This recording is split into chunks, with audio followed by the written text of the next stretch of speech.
What's up, Bama Nation? How we feeling today? Yours truly, Stephen Smith of Touchdown Alabama magazine on a Tuesday, and just wanting to come on here to bring this conversation to the table. That when being on social media, I'm seeing a lot of you Bama fans asking the question of what's going on? What's happening with Alabama's run game? Why the Crimson Tide cannot seem to run the football, establish the ground and pound game the way it would like to. The only resemblance of a run game we're seeing so far in the recent weeks is jet motion, whether it's with Jeremy Bernard or Ryan Williams, maybe Lonnie Brooks, and a lot of just misdirection stuff. But we're not seeing the physical lineup, man on man, and be able to run the football with gap zone, zone read, or gap zone, man blocking, those types of schemes where you're putting a hat on a hat and you are handling your business here up front, creating opportunities here for these backs. And while some of us, we wrap the blame and put it on Ryan Grubb and saying, oh, it's Grubb's fault. This is the reason why he didn't last long in the National Football League with the Seattle Seahawks. You can't just put this all on Grubb. This is a myriad of things here. And first and foremost, the first part of this is you don't have, or you haven't recruited a superstar elite level back, 5-star running back that everybody, every major collegiate program wanted coming out of high school since Najee Harris in 2017. When I look at this roster, you don't have a Najee Harris. You don't have a Derrick Henry. You don't have a Trent Richardson. You really don't have a Josh Jacobs. You don't have an A to A plus running back on this roster. You have a lot of B to B pluses. And a B to B plus is good. A B to B plus is an honor student. But when it stacks up against an A, that B knows I'm lacking something because I'm not the A, right? So you have a bunch of B to B plus guys. Now, this does not mean that your B to B plus guys can't work. You just got to find a way to work them, right? So it goes back to Ty Simpson mentioned that the issues in the run game are mental. Ryan Grubb says, oh, no, pimpin', they are physical. And we know Ryan Grubb shoots it straight forward. He don't sugarcoat nothing. So if this is physical, as Ryan Grubb says it is, then your answer becomes Daniel Hill should be running back one, period. Daniel Hill, 244 pounds. He's the most physically built of all the backs at 244. Here is a guy that presses the hole well, falls forward, gets 4 to 5 yards a carry, is not in love with the big run. He will pound you and pound you and pound you and wear you down until the big run comes. Has pretty good vision, knowing where the holes are opening up at and how to press those. He's good out of the backfield.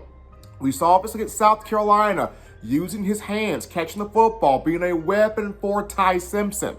He's pretty good in pass pro. Needs to get more reps to get better in pass pro, but he's pretty good in pass pro. So if it's physicality, it's the need, Daniel Hill should be running back one. You get Cam Dewberry back healthy from a little nick, bump, and bruise he suffered there against LSU on last week. You get Dewberry back healthy at left guard. That should help you out there.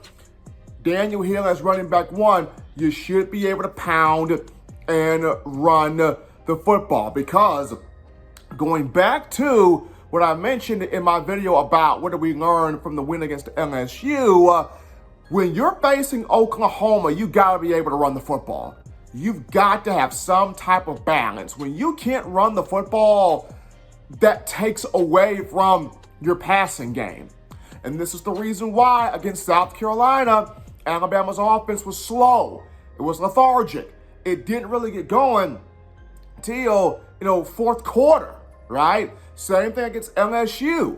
Offense was anemic. Why? It could not run the football the way it needs to. You have to have that run game to make your passing attack that much more potent. And along with looking at Daniel Hill as RB1 for right now, prior to when you get a special running back in this room, which would be Xavier Crowell, should you sign him pretty soon here in the early signing period. But you have to work with what you got right now. Along with going with Daniel Hill as RB1, another thing that you got to bring into this picture is, just like you don't have an elite running back talent right now, you have not had an elite offensive line coach since Jeff Stoutland, right? You haven't had an elite O-line coach since Jeff Stoutland. Joe Pendry was good. Mario Cristobal was really good. Your last really good one was Kyle Flood 2020. Since Kyle Flood, you had the Doug Marrone experiment. That didn't work. You had the Eric Wolford experience coming over from Kentucky. That did not work. You gotta have an offensive line coach in here. And when I look at Chris Kaplowitz, he has this thing called Juice Squad, bring the juice. Who's bringing the juice on this offensive line? That's my question. Who's bringing the juice that these guys are getting behind to knock guys back, to create that push, to create those run lanes, to create the opportunity for these backs to see the hole, press it, and get up and out of the field? Who's creating that juice up front on the offensive line? That's my question there for Chris Kaplowitz, because you haven't had an elite O-line coach since Jeff Stoutland. You know what he produced? The Barrett Joneses, the Anthony Steens, the William Vlahos, the Chance Warmacks, the DJ Flukers, those guys. Mario Cristobal produced some dudes. Joe Pendry was good. When you had big old Mike Johnson, Drew Davis on the offensive line, Kyle Flood. He had Landon Dickerson, Evan Neal, Alex Leatherwood, Deontay Cornbread Brown, Emil Ekiyor. That was your last national championship unit right there. So since Kyle Flood, it hasn't been good up for the offensive line. But what perplexes me is the offensive line's got talent. You've got 4- and 5-star guys that you have recruited. The question is, where are these guys? Where is Olas Anganin? Where is Rock Montgomery? I would like to see more of big old Will Sanders. Where is Joseph Ionata? Where's Casey Poe?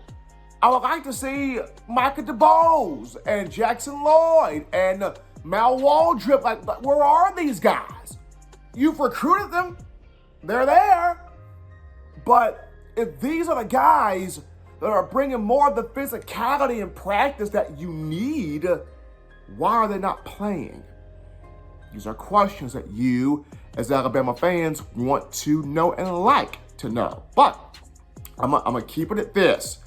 Right now, for what's on this roster currently, the best thing you can do right now in terms of a run game, Bama Nation, is Daniel Hill needs to be RB1. He needs to start.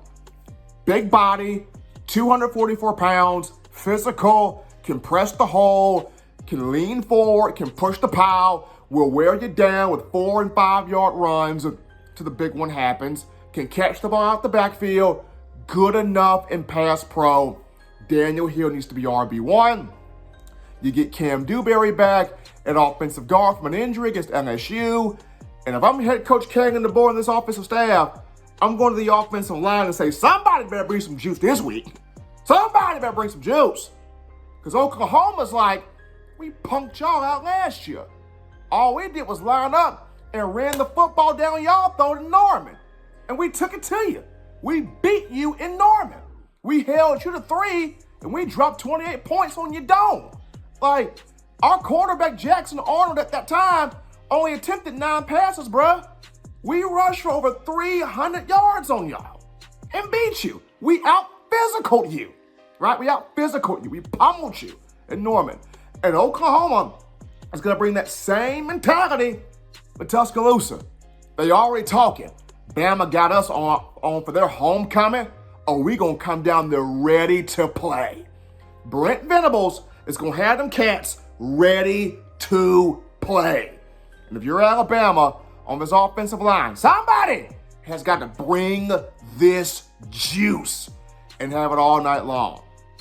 But it starts off with D Hill is RB1, and this offensive line has got to step up and create these opportunities here.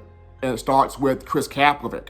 You got to have that personality, Kaplowitz, for this offensive line to be able to go out there and do that thing and get it done. But those are just my thoughts, my opinions. Let me know how y'all feel in the comment section right now. Yours truly, Stephen M. Smith of Touchdown Alabama Magazine, just providing my thoughts on what needs to happen for the run game to improve going into Oklahoma.